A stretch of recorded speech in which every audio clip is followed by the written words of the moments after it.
To kick off this chicken chili dish, we're going to first brown the chicken, so let's put in some olive oil, put on high heat, let that heat up about a minute, minute and a half.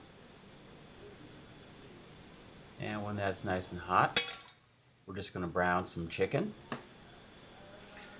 2 whole breasts or 4 half breasts. Rinse them, dry them, and ease them into the pan since you don't want to drop them and spatter with that hot oil. And this is a great alternative to making chili with the traditional beef. A lot lower in fat content, just a much healthier dish, and frankly I don't think I'll ever have chili with beef again. This is just a really good dish. So let's brown that one side, salt and pepper it. And after about 2 minutes on one side, let's flip them over. We're just browning these. You really don't even have to brown them. If you want, you can just cut the chicken up and add it later. But I find this to be the preferred way for me. Adds a little browning to both sides. And salt and pepper. And browning takes about 4 minutes, a minute and a half to 2 minutes on each side. And once they're done, I'm just going to take them off for a while as we do the vegetable parts of the chili. And let's turn it down to low. And let's add first the onions. And a little olive oil first. And now the onions.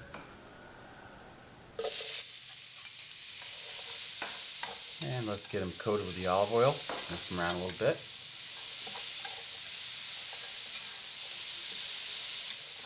And we're going to cook them down for about a minute and a half or so. Just getting them a little soft.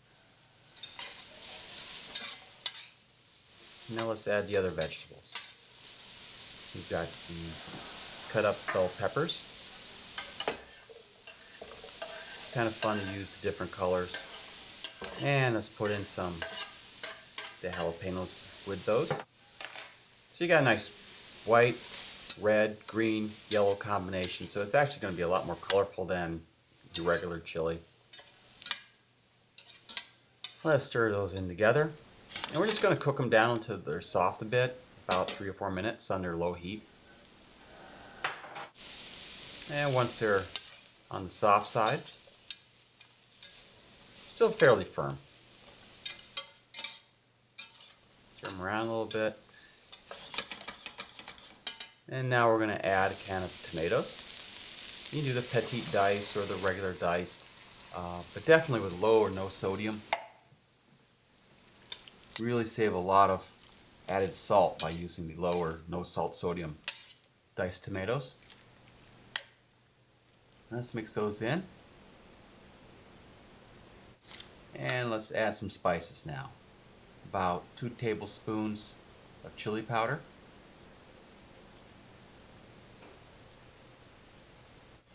Let's stir that in a little bit. You can wait until you put all the spices in, but I'm just going to stir it a little bit in.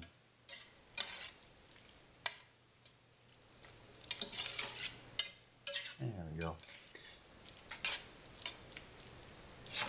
Now I'm going to just add my salt and pepper. Maybe about a teaspoon or so, maybe 2 teaspoons. Fresh ground pepper. And I always like to add a little bit of cumin to it too. Maybe about a teaspoon. Okay, so let's cook that in a little bit. Maybe 2 or 3 minutes. Just let it simmer. Just that lets the flavors blend a little bit.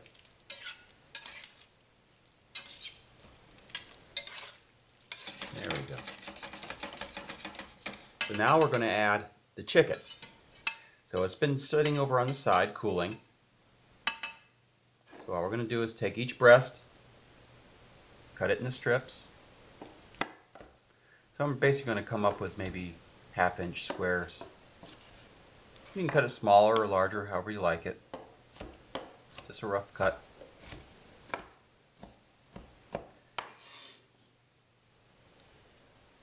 And we're going to do this for all 4 pieces.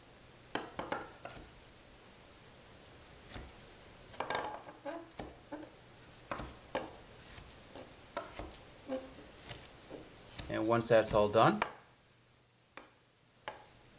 we're going to add it back to the pan.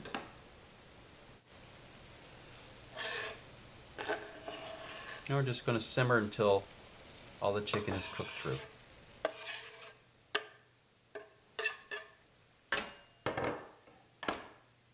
Stir it in.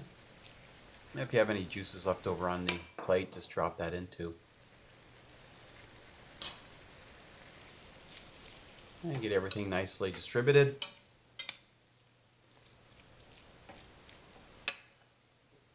And now we add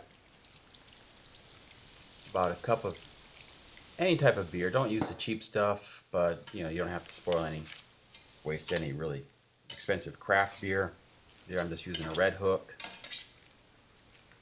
8 to 10 ounces. And stir it in good. So what we're going to do now is simmer it long enough so that the flavors blend and then chicken cooks.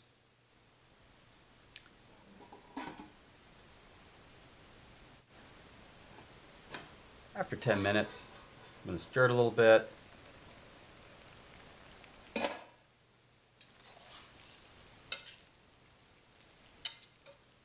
Altogether, it's going to simmer about 20 minutes. And after 20 minutes,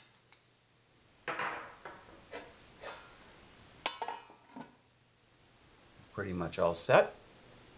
So here you take some baking chocolate, not the sweet type or the semi-sweet, but the type you bake with that doesn't taste very good when you eat it. And I'm going to grate about a tablespoon or so. Careful with your knuckles. About half a square. More or less, depends on how you like it, but the chocolate actually adds a really nice mellow flavor to the chili. It sounds kind of weird, but it actually is very good.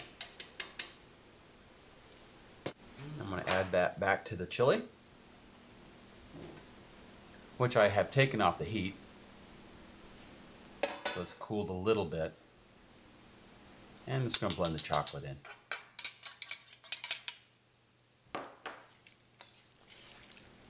Now I like to serve this on rice. You don't have to. You can serve it without rice. You can serve it maybe with some cornbread. Any way you like it, or just plain.